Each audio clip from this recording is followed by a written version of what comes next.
Assalamualaikum warahmatullahi wabarakatuh. Alhamdulillah geng. Okey geng, malam ni Rafizi Ramli ada buat live, ada buat kempen jelajah madani di Taman Medan di Taman Medan Petaling Jaya. Jom kita dengar ucapan live tu panjang. Kita ambil ucapan Rafizi Ramli dan kita fikir, orang nak berpolitik, nak kempen politik, bawalah hujah yang macam Rafizi cakap ni.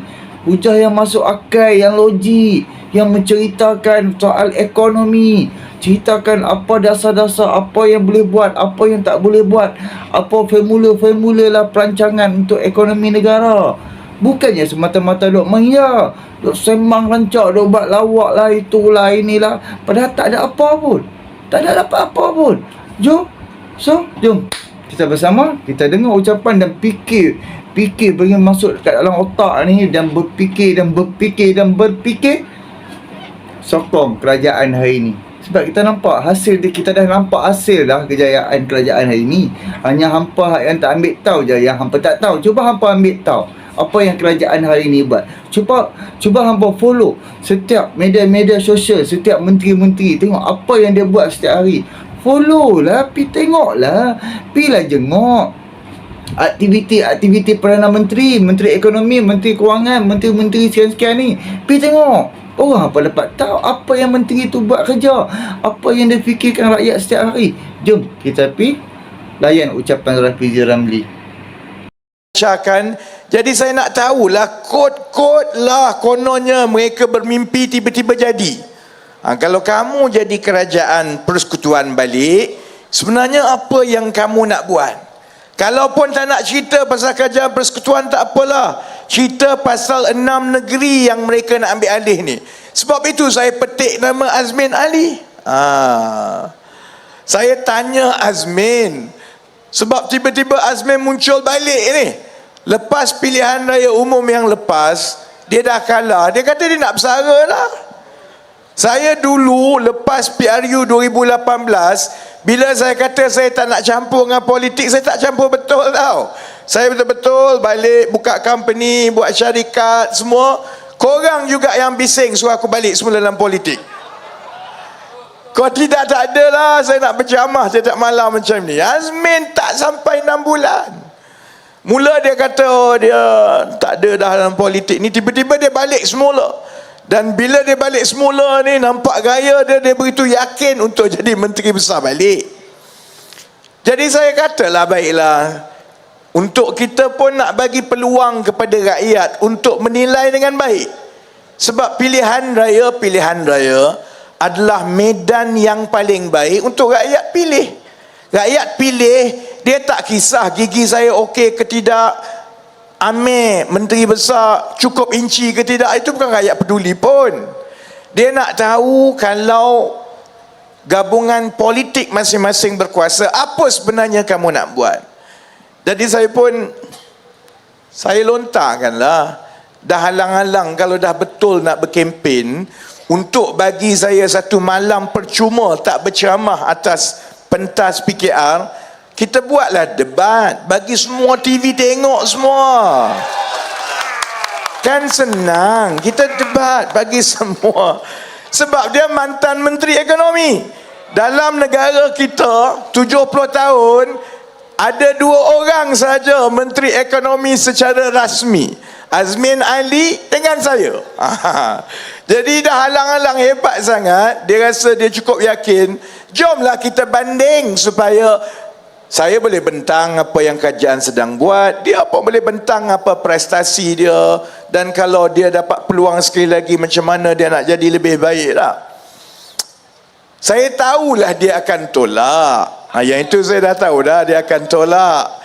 Tapi saya tak sangka alasan yang dia nak tolak tu. Alasan dia kata, oleh kerana dia sudah ada rekod dan prestasi yang baik, maka dia tak layaklah untuk berdebat dengan saya, sebab dia kata saya masih lagi belum ada rekod dan prestasi yang baik. Baik, ada 2-3 benda. Satu, Kalau dah rekod dengan prestasi kamu cukup baik, bukankah lebih baik untuk kau berdebat dengan aku? Mampuilah aku kena lanyak. Kalau betul dia dah hebat, dia ada rekod prestasi perancangan yang baik, kalau saya jadi dia, lagilah aku berdebat supaya satu rakyat Malaysia ni tengok, kalahlah Pakatan Harapan. Tapi dia tak berani juga. Kemudian kalau nak kata atas alasan mesti ada rekod prestasi masing-masing baru kita boleh berdebat, guna akal lah. Dia jadi menteri besar lama mana? Dia jadi menteri besar daripada 2014 sampai 2018. Lepas itu dia juga jadi menteri persekutuan, mula menteri hal ehwal ekonomi 2 tahun. Kemudian dia jadi menteri kanan, Kementerian Pelaburan dan Perdagangan Antarabangsa, dan Menteri Kanan Ekonomi Negara. Tambah lagi 33 bulan, 5 tahun di Kerajaan Persekutuan, 4 tahun di Kerajaan Negeri, 9 tahun dia pernah berada dalam kedudukan yang dia boleh buat perubahan. Aku baru 7 bulan lah, Bahlul. Ada ke? Dia macam budak universiti, dia bergaduh, dia nak main bola.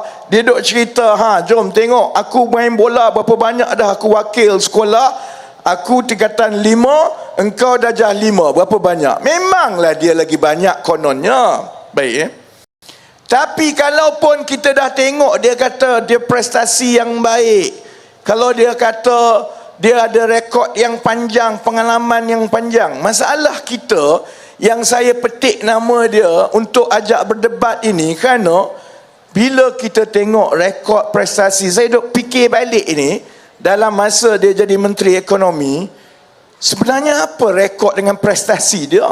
Saudara-saudari ada ingat tak apa yang dia buat? Saya tak tahu saudara-saudari, tapi bagi saya semua kabur saudara-saudari. Tak nampak, kabur semua. Jadi sebab itu saya ingat bila dia beritahu, lain kali Azmin tak nak debat, cakaplah tak nak debat. Tak berani, cakap je lah tak berani. Kalau dia cakap tak berani, orang lagi respect daripada dia bagi alasan macam-macam. Sekarang ni dah 1-2 hari dia duk kena maki dekat social media. Sebab berani dia itu hanya berani dipentas mereka. Tapi bila kita ajak berdepan dan juga untuk kita saling bertembung, dia tak berani. Dia letak syarat, konon boleh berdebat kalau saya turunkan harga minyak dulu. Saya malah nak sebut lah, formula yang harga minyak duk pakai sekarang ni yang kita perjuangkan daripada dulu lah. Kalau tak ada formula yang ini, saudara-saudari, harga minyak RON 95 tanpa subsidi RM3.10 1 liter. Sebab kita dulu perjuangkan supaya harga minyak mestilah mengambil kira subsidi yang diberikan kepada rakyat. Sebab itulah selepas 2018 tak ada lagi tahun ni mana-mana pentadbiran yang berani kacau formula tu. Daripada PH 22 bulan ke, kemudian PN 33 bulan, sampai sekarang kita sambung ke Kerajaan Perpaduan, tak ada orang lagi yang berani tukar. Dia berani letak syarat. Bayangkan kalau saya terbalikkan kedudukan. Dia cabar saya untuk berdebat, kemudian saya letak syarat. Dan saya letak syarat, saya hanya boleh berdebat kalau moderator itu seorang yang bernama Haziq. Tak kemampu dia.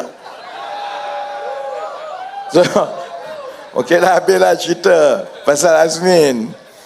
Oleh kerana Azmin tak nak berdebat, jadi kita pun, saya pun kata okeylah, saya dah tahu Azmin ni tak nak berdebat. Saya pun tawarkan pula kepada Sanusi. Sebab Sanusi kan panglima besar mereka. Dan Sanusi ni sangat berani. Siapa yang dia tak berani sepak? Kalau setakat saya dengan Amir ni selalu dah kena dengan dia, Anwar Ibrahim pun dia berani kata macam-macam. Dia datang Selangor, Sultan Selangor pun dia berani sentuh. Hebat tau, berani. Aku pun tak berani macam dulu. Cuma beza dia, saya bila saya kena tangkap dulu berpuluh-puluh kali, tak ada lah aku buat bising macam dia. Polis panggil, saya pergi. Polis suruh masuk lock up, saya masuk. Tapi kalau ikut kepada penyokong-penyokong Perikatan Nasional, Sanusi ni manusia paling berani pernah ada dalam sejarah negara kita ni. Jadi saya pun nak cuba jugalah nak tengok betapa beraninya Sanusi. Sebab itulah saya ajak dia berdebat. Sebab selama ini nampak idea dia besar-besar. Idea dia lagi besar daripada dia tu sendiri. Contohnya sekarang, idea dia di Kedah, saya tengok satu billboard besar, idea dia ialah Greater Kedah. Kedah yang lebih besar. Orang Kedah saya tak tahulah dia perasan ke tidak. Kita ni, orang ada Greater Klang Valley. Selangor wilayah persekutuan ada Greater Klang Valley. Dia pun nak ada Greater juga, Greater Kedah. Dia beza sebab Lembah Kelang ini ada beberapa kawasan-kawasan di bawah pentadbiran yang berlainan. Ada di kawasan macam PJ ni semua, yang ini di bawah Selangor. Tapi pada masa yang sama ada juga Kuala Lumpur yang menjadi sebahagian daripada fungsi ekonomi keseluruhan kawasan ini. Sebab itu kalau di Lembah Kelang, ia dirujuk sebagai Greater Klang Valley, kerana kita tak boleh nak tengok Kuala Lumpur saja, kita tak boleh nak tengok Selangor saja, kita kena tengok keseluruhan. Agaknya Sanusi pun tengah test kereta besar dia, datang ke Kuala Lumpur, dia pun dapat idea juga, dia nak buat Greater Kedah. Kalau dia nak buat Greater Kedah, yang dia tak sedar, kalau Kedah yang ada sekarang ni, dia hanya lebih besar, boleh jadi lebih besar kalau dia mula ambil negeri lain masuk Kedah. Itu yang idea dia, dia nak ambil Penang lah. Mula dia nak ambil Penang. Lah ni kalau saya jadi kerajaan PAS di Perlis, aku takut dah. Lepas ni Sanusi ambil alih Perlis pula jadi sebahagian daripada Kedah. Idea dia tu lagi jauh. Dia termasuklah soal kalau Selangor ni maju sebab ada Kuala Lumpur, bagi kat dia mentadbir negara dengan Kuala Lumpur ni sekali masuk Kedah sekali. Idea dia semua besar-besar. Idea nak buat lapangan terbang kargo. Bila dia kantoi, orang kata lapangan terbang ni tak diperlukan. Dan setakat ini kita tengok dia tidak ada kemungkinan ia boleh berjaya secara komersial. Dia pun kalih, tukar skrip tengah jalan ini. Ini bukan lapangan terbang biasa, ini lapangan terbang kargo. Dia ingat hanya kerana tukar lapangan terbang kargo, tiba-tiba lapangan terbang tu akan jadi hebat. Lapangan terbang kargo lah yang lagi sakit daripada lapangan terbang biasa. Paling kurang lapangan terbang biasa ada orang boleh naik kapal terbang turun kat situ. Ini kalau lapangan terbang kargo, barang saja yang naik. Kalau orang tak nak hantar sebab lapangan terbang tu baru, tak banyak penerbangan kargo udara yang ada, lagilah cepat mampus lapangan terbang tu. Sebab tu saya kata, namakan satu lapangan terbang kargo di rantau ini. Sampai lani walaun tak ada seorang pun boleh cakap. Kencang mana ni? Kalau walaun tengah tengok dekat Facebook, dekat TikTok ni, macam-macam maki hamun. Kau gemuk lah, gigi kau sengit lah. Kau suka aku lah, aku nak gemuk ke gigi sengit? Aku tanya soalan mudah. Namakan satu lapangan terbang kargo di dalam rantau ini untuk menunjukkan idea Sanusi itu masuk akal. Sampai sekarang tak boleh. Jadi saya tengok juga, saya duduk pergi Camak Kedah ni tak, saya tengok papan tanda besar. Sanusi dah lah besar, papan tanda besar, gambar dia paling besar kat situ. Panglima lah. Kemudian saya tengok projek-projek yang dijalankan, akan dijalankan oleh kerajaan negeri Kedah di bawah Sanusi. Semua bilion-bilion saudara-saudari. Lawaknya bila kita tengok satu-satu projek itu, tolak tepi projek lapangan terbang dia yang tak dipakai tu, projek lain yang dia jual kepada rakyat negeri Kedah, konon ini adalah hasil buah kepala dia, itu semua projek persekutuan, bukan projek dia pun. Dia kalau pergi Kedah, ni lepas ni orang Taman Medan boleh tengok dekat Facebook ke TikTok ke, Dia ada satu yang dia duk jual selain daripada lapangan terbang ni. Dia jual projek SLAM. SLAM. Projek ini ialah projek pusat logistik di Sidam. Sidam ni dekat Sungai Petani lah. Konon nak buat satu projek tempat logistik untuk membantu keperluan daripada Kulim High Tech Park dan sebagainya. Dia cerita pasal SLAM ni, bilion-bilion semua, tunjuk dekat billboard besar, bilion-bilion. Nasib baik aku Menteri Ekonomi. Sebab projek SLAM itu projek kerajaan persekutuan, bukan projek dia pun. Projek itu adalah projek peruntukan kerajaan persekutuan. Tapi sebab manusia macam Sanusi ni, dia bila dia beritahu kepada rakyat, dia tak cerita benda sebenar. Dia tak beritahu sebenarnya yang itu yang persekutuan, yang ini yang persekutuan, yang ini persekutuan. Sebab itu dia kantoi depan penjawat awam dia sendiri. Dia duk cerita, ada orang tanya pasal orang Kedah ni masih lagi boleh tanam, belum boleh tanam padi 5 tuaian 2 tahun. Jadi dia kata, kenapa kerajaan persekutuan ni tak bantu kerajaan Kedah ni? Kerana ini niat murni kerajaan Kedah nak pastikan tanaman padi kita boleh tuai 5 kali 2 tahun. Saya punyalah bengkak duduk kat atas tu kan. Maksudnya orang Kedah tak tahu ke? Engkau tak faham ke dekat Pulau Pinang dah lama dah orang tanam padi 5 kali tuai 2 musim. Kalau dekat Selangor, dah lama dah orang di Selangor tanam padi, memanglah tuai 5 kali dalam 2 musim. Itu memang dasar kerajaan persekutuan daripada dulu pun.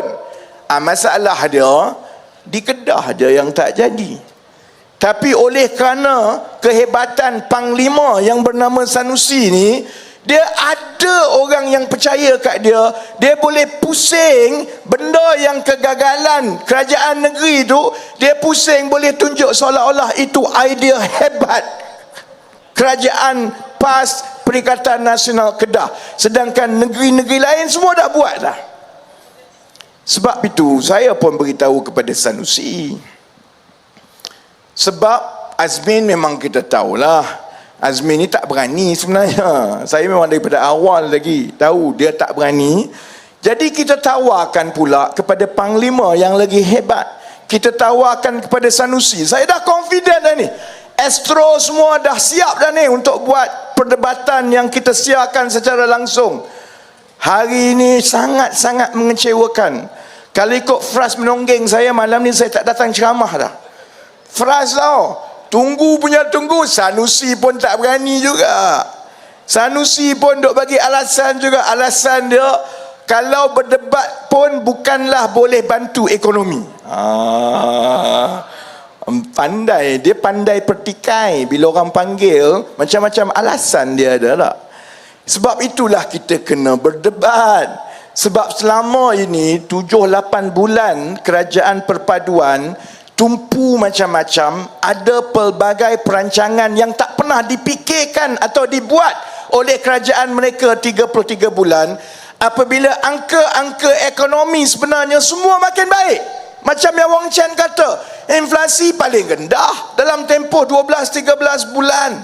Pasaran saham dalam tempoh 2-3 minggu yang lepas naik mendadak. Ringgit semakin mengukuh. Kita tumpu kepada perkara-perkara yang tak pernah ditekan atau diambil peduli oleh 33 bulan Perikatan Nasional sebelum ini. Soal keciciran bantuan rakyat. Sebab itu kita kena ubah daripada B40, M40, T20 kepada yang berasaskan penilaian yang lebih menyeluruh. Pendapatan bersih isi rumah. Kita tekankan tentang kerajaan mesti campur tangan soal gaji rakyat. Kalau tidak, gaji sampai bila-bila makin rendah. Kita dah buat macam-macam, tapi dia juga yang duk bising tak habis-habis. Ekonomi makin merudum, ayam tak ada. Sampai Muhyiddin pun kena pelihara ayam sendiri sekarang. Harga barang makin naik. Jadi dia juga yang buat bising. Sebab itu kita bagi peluang kepada dia. Kalau betul kamu betul-betul lah jujur untuk bantu negara dan rakyat, dan yang penting untuk rakyat hanyalah keadaan ekonomi, Maka datanglah, beritahulah kepada rakyat apa yang salah, apa yang patut kami buat, apa yang kalau kamu menang kamu akan buat. Sanusi pun tak berani. Jadi kita nak panggil siapa lagi no? Azmin dah tak, Sanusi pun tak berani. Hadiah wang parlimen pun dia tak pergi. Siapa lagi yang saya boleh panggil ni? Mahathir? Tak payahlah. Yang itu biarlah kat dia. Hobi dia tua-tua. Saya tak nak kacau dia lah kan. Siapa lagi ni? Jadi lepas ini kita cuba untuk kumpulan maha hebat, maha pandai seterusnya daripada Perikatan Nasional. Saya nak jemput mana-mana lah ni. Mana-mana ni yang muda-muda pula ni. Kita ada, mereka dulu bila kita bentuk kerajaan, mereka membentuk kabinet bayangan. Yang ini akan jadi menteri-menteri ekonomi mereka lah. Dia ada dalam kabinet bayangan tu, kalau tak silap saya, Dr. Razi Jidin, ahli Parlimen Putrajaya. Lagipun saya nak jumpa dia juga sebab dia pandai klaim sebelum ni. Kita buat benda, lepas tu dia kata sebenarnya kami dah buat, kami dah fikir, tapi kami tak sempat buat sebab kami ada 3/3 bulan je. Jadi saya nak lontarkan lagi. Okey, Azmin tak berani, tak apalah. Sanusi tak berani, tak apalah. Okey, sekarang kita nak tengok kumpulan-kumpulan teknokrat daripada Perikatan Nasional pula. Kita nak tengok sama ada Razi Jidin ke ataupun ahli Parlimen Bacok Syahir, dia berani ke tidak berdebat mengenai hala tuju dan masa depan ekonomi negara. Jadi esok, lusa, nanti pejabat saya akan jemput secara rasmi. Saya akan kejar hatta kepada ketua bahagian ketua bahagian Bersatu ataupun ketua kawasan PAS sekalipun. Saya nak tengok ada ke tidak daripada kalangan mereka ini yang berani berdebat dan berbincang dengan kita mengenai hala tuju ekonomi negara. Kalau ada, alhamdulillah, glamour lah kamu. Kalau tak ada sampai ke sudah, saya harap rakyat semua, pengundi-pengundi, terutamanya di Selangor, di Taman Medan ini, saudara-saudari boleh nampak sendiri, inilah yang dipanggil sembang kencang. Sembang kencang. Dalam TikTok macam-macam. Gaya walaon dalam TikTok ni macam dia ada PhD ekonomi daripada Harvard. Apa dia tak boleh komen? Pergi lapangan terbang kargo pun tak pernah tengok dia boleh komen lapangan terbang kargo tu macam dia tukang buat lapangan terbang. Jadi sebab tu saya nak tengok, kalaulah sampai ke sudah tak ada, saudara-saudari boleh tengoklah sebenarnya matlamat dan juga cara Perikatan Nasional masuk pilihan raya negeri ini bukanlah untuk membantu rakyat. Dia tak ada perancangan, dia tak boleh nak berbahas, dia tak ada prestasi yang mereka boleh banggakan, dia tak ada rekod banyak kabur dan sama-sama. Akhirnya kerja dia ialah main emosi, iaitu kerajaan perpaduan yang ada ini ialah kerajaan yang bukan Melayu. Kalau tengok Wong Chen tu tak, cara dia makan budu dengan nasi dagang, aku pun tak makan budu macam tu. Korang nak Cina yang Melayu macam mana lagi? Kalau ikut dia, kalau ikut Perikatan Nasional ni, kena lawan, menjadi kewajipan untuk lawan kerajaan perpaduan, kerana kerajaan ini tidak cukup Melayu dan Melayu akan tertindas di bawah mereka. Bila kita tanya, apa kamu nak tolong Melayu? Macam mana kamu nak majukan ekonomi negara supaya orang Melayu yang banyak miskin ni dapat dibantu? Bila kita tanya, apa yang kamu dah buat masa kamu jadi kerajaan dulu? Mana? Apa kamu buat di Kelantan sampai 33 tahun? Sebelum Starbucks masuk Malaysia pun, air di Kelantan dah mengalahkan Starbucks. Apa kamu buat? Dia tak boleh jawab. Sebab sebenarnya satu-satunya matlamat mereka hanyalah kuasa. Ini semata-mata sebab mereka nakkan kuasa, Sebab Tan Sri Muhyiddin Yassin nak jadi Perdana Menteri balik. Kan dah ada peluang dulu. Masa kamu jadi Perdana Menteri dulu, saya memang tak kacau lah. Aku kena kurung masa lockdown PKP. Kita semua kena kurung. Parlimen kena tutup. Apa dia kita tak boleh buat? Mereka bermaharaja lela. Masa itulah jana wibawa. Tak jananya semua kena sapu. Kamu kan dah ada peluang yang ada dulu. Tapi oleh kerana hasad dengki, nak juga berkuasa ni, maka dia akan cuba timbulkan segala-galanya seolah-olah ni orang Melayu betul-betul kena tekan dah ni. Kalau ikut mereka, kalau saya pengundi di Kelantan, di Terengganu, di Kedah, Taman Medan ini tak ada orang Melayu dah ni. Habis dah Cina, semua dah kontrol habis dah Taman Medan ini. Kalau dia datang kat Taman Medan, dia tengok banyaknya muka Melayu kat sini, bukan saja Melayu, Jawa pun ada ni. Barulah orang tahu bahawa sebenarnya isu yang menjadi pertembungan dalam pilihan raya kali ini terbelah kepada dua. Di sebelah kerajaan perpaduan, kita bersetuju bahawa kita kena ketepikan segala perkara yang lama kerana negara berada dalam keadaan yang tenang. Kita kena bergabung supaya kita tumpu kepada soal ekonomi dan kebajikan rakyat. Kerana kalau kita terlepas daripada peluang ini, dia makin susah tiap-tiap 5 tahun untuk kita bangkit kembali. Di sebelah satu lagi Perikatan Nasional, soalnya ialah bila kami boleh tebuk atap untuk jadi Perdana Menteri lagi. Bila kementerian mana yang saya boleh nak ambil ni? Ambo nak jadi menteri lah, paling kurang sekali je lah Ambo nak jadi menterinya. Tak okay, hak tu pun tak boleh. Kepala otak dia macam tu lah. Bagilah peluang sekali je. Suruh ejah bagi sekali jadi menteri. Hebat benar lah. Pencen sampai ke mati. Sebab itu saudara-saudari, dalam tempoh seminggu yang lepas, kan semalam contohnya, Datuk Seri Anwar telah meluncurkan kerangka ekonomi madani. Kerangka ekonomi madani yang bersikap jujur dengan rakyat. Apa sebenarnya masalah yang kita perlu selesaikan untuk kita bantu rakyat? Pertama, kita kena terima bahawa potensi pertumbuhan ekonomi kita semakin malap. Dan kalau kita tak buat sesuatu, ia akan menjadi lebih teruk. Dan bukan saja kita dah kena tinggal sekarang, kita akan terus berada di tempat yang mungkin paling bawah nanti dalam 1-2 generasi akan datang. Tahun 70-an, 80-an, ekonomi kita berkembang sekitar 9%.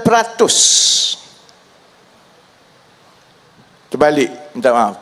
Tahun 60-an, 70-an, ekonomi kita berkembang sekitar 7% secara purata tiap-tiap bulan. Itulah yang membolehkan daripada kita negeri pertanian, kita boleh mula ada bangunan, ada industri kecil-kecil dalam tahun 70-an. Tahun 80-an, 90-an sehingga krisis kewangan Asia 98, ekonomi negara kita berkembang secara purata 9%. Daripada situlah kita lihat banyak kilang elektronik masuk dan kita lihat taraf hidup rakyat, jumlah yang pergi keluar negara, jumlah yang keluar daripada universiti makin bertambah. Tapi daripada tahun 98, daripada krisis kewangan Asia sampai sekarang, saudara-saudari, pertumbuhan kita telah jatuh kepada 4.7% secara purata. Mungkin orang ramai kata, menatang apa kamu membebel ni, aku tak faham sebiji apa pun. Kita kalau nak terang, jom kita terang soal hutang. Saudara-saudari, pakcik-makcik tahu bahawa hutang kita 1.5 trilion. Bayar faedah saja sampai 20-30 bilion tiap-tiap tahun. Dan ada juga hutang yang kita warisi. Dulu ambil hutang konon nak buat sesuatu. Lepas buat tu, Projek tu macam ni lah, macam biasalah, projek tu goyang sikit tak. Lepas tu nak bayar interest projek tu tak ada duit. Bukan nak bayar principal ni, nak bayar interest tahun-tahun yang nak untuk bayar hutang tu tak ada duit. Jadi buat apa? Ambil lagi hutang untuk bayar atas interest. Jadi dalam 1.7, 1.5 trilion hutang ni, ada lagi hutang-hutang yang diambil atas hutang untuk bayar interest. Dan kita semua tahu, selagi kita tak selesaikan masalah keberhutangan ini, Sanusi nak buat lapangan terbang ke, Azmin nak buat apa no? Masih lagi kabur sampai sekarang. Mana-mana kerajaan yang masuk dan mengambil alih, tetap akan ada masalah. Sebab itu kita menetapkan bahawa kita mesti kurangkan defisit. Defisit ni maksudnya jurang yang kita kena ambil hutang tambahan tiap-tiap tahun untuk membelanja. Sekarang kita ambil daripada Perikatan Nasional ni defisit sampai dekat 7% daripada jumlah ekonomi kita. Maknanya defisit 7% itu kena berhutang sekitar 80-90 bilion tambahan tiap-tiap tahun. Kita dah berjaya turunkan, insya-Allah untuk tahun ini defisit turun 5%. Sebab maksudnya kalau kita nak ada peluang lah untuk kita mula mengurangkan hutang kita, defisit kita mesti turun kepada 3.5% menjelang akhir 2025. Jadi tahun ini, sebab tu jangan, kita kena buat ni sekali ni. Saya tahu segala benda rakyat nak yang itu, nak yang ini semua, tapi sementara kita cuba imbangkan. Memang tugas saya untuk ingatkan Perdana Menteri Datuk Seri, kita kena kurangkan hutang. Kerana tahun ini kita mesti capai sasaran 5% defisit. Tahun depan turun lagi supaya akhir tahun 2025 defisit itu turun kepada 3.5%. Sebab hanya apabila kita turun kepada 3.5%, barulah hutang kita akan mula berkurang mulai tahun 2026. Untuk kita kurangkan defisit yang macam saya sebut tadi, ekonomi kena berkembang lebih daripada 5%. Sedangkan setakat ini daripada 1998 sampai ke tahun 2022, secara puratanya tiap-tiap tahun ekonomi kita hanya berkembang 4.7%. Jadi Sanusi dia nak sembang kencang, Azmin Ali, lepas ni saya tunggu syahir tak syahirnya Dr. Razijidin. Payah-payah tak ada sangat orang daripada Perikatan Nasional yang berani. Hantarlah Mak Jagan pun Mak Jagan lah. Sebab saya nak tanya perancangan mereka. Kita nak kurangkan hutang supaya kita boleh berbelanja lebih kepada rakyat. Untuk kurangkan hutang, kita kena capai sasaran pengurangan defisit. Untuk capai sasaran pengurangan defisit, ekonomi mesti berkembang lebih 5%. Kita dah bentangkan cadangan kita, plan kita. Datuk Seri Anwar lancarkan kerangka yang besar, kerangka ekonomi madani. Saya tumpukan kepada bidang-bidang baru yang bernilai tinggi yang akan dapat menarik lebih banyak pelaburan. Semalam kita lancarkan satu bidang, iaitu industri berasaskan peralihan tenaga. Sebab dalam tempoh 2 tahun yang lepas, pelaburan yang paling besar dalam dunia ialah di dalam industri yang berasaskan peralihan tenaga. Alhamdulillah ada kesan yang baik dalam tempoh 2 minggu ini. Pasaran saham nampak lebih baik. Aliran masuk untuk tempoh 10 hari berturut-turut, jumlah wang yang masuk ke Malaysia daripada pelabur asing lebih tinggi daripada yang masuk ke Indonesia, yang masuk ke Thailand dan negara-negara lain. Baik, sebab itu kita bentangkan. Sebab itu kita ajak berdebat. Sebab kita nak tahu dan untuk berlaku adil kepada rakyat. Kalau kamu nak mengambil alih pentadbiran, tak payah kata pentadbiran kerajaan persekutuan lah, pentadbiran negeri Selangor pun dah cukup. Kamu nak ambil alih, kamu nak buat apa? Sebab yang saya paling bimbang, dan yang ini yang saya nak ingatkan kepada pengundi-pengundi di Taman Medan, di Seri Setia yang menonton di luar. Saudara-saudari, alhamdulillah, di bawah pentadbiran kerajaan perpaduan, 3 negeri yang kita jaga ini kaya, rizab tinggi, anak-anak syarikatnya semua keuntungan baik, ada puluh ratus juta wang ni. Setiap satu negeri, kalau ambil negeri Selangor ni, berbilion rizab yang kita tengah tinggalkan ini. Sebab itulah mereka sangat teruja untuk ambil alih, saudara-saudari. Sebab gaya mereka ialah ambil alih dalam keadaan yang baik. Dia belanja, bila rakyat dah marah, dia tinggal kepada orang yang seterusnya untuk ambil alih. Itulah yang berlaku di Kelantan. Kalau masalah dia tak boleh bayar apa-apa, dia salahkan kerajaan persekutuan dan dia suruh kerajaan persekutuan bagi wang kepada dia, dan lepas tu dia tak nak bayar. Jadi sebenarnya, dalam saya dah usik Azmin, saya usik Sanusi, lepas ni saya nak usik yang lain ini, sebab saya masih tercari-cari di mana agenda ekonomi daripada Perikatan Nasional. Tan Sri Muhyiddin Yassin sampai sekarang tak terangkan lagi. Yang kita tahu zaman dia hanya satu saja, jana wibawa. Yang legasi warisan daripada pentadbiran ekonomi Tan Sri Muhyiddin Yassin ialah jana wibawa. Dan kita tak nak dia jana wibawakan pula rizab dan duit negeri Selangor hasil daripada pentadbiran yang telah kita tinggalkan selama ini. Jadi insya-Allah, kalau ikut saya banyak lagi lah saya nak kacau Azmin semua kan, tapi tak apalah, esok kita nak penamaan calon. Jadi saya jemput semua, bukan saja di Taman Medan ini, tapi juga di semua kawasan-kawasan lain, supaya kita meriahkan suasana, turun beramai-ramai. Tengok YBH dah senyum ni, esok pukul 7 dia ada dah, padahal dia tak bertanding pun. Turun ramai-ramai. Saya insya-Allah akan mengiringi Yang Amat Berhormat Datuk Menteri Besar Negeri Sembilan. Saya akan berada di Sikamat esok untuk mengiringi saudara Aminuddin Harun.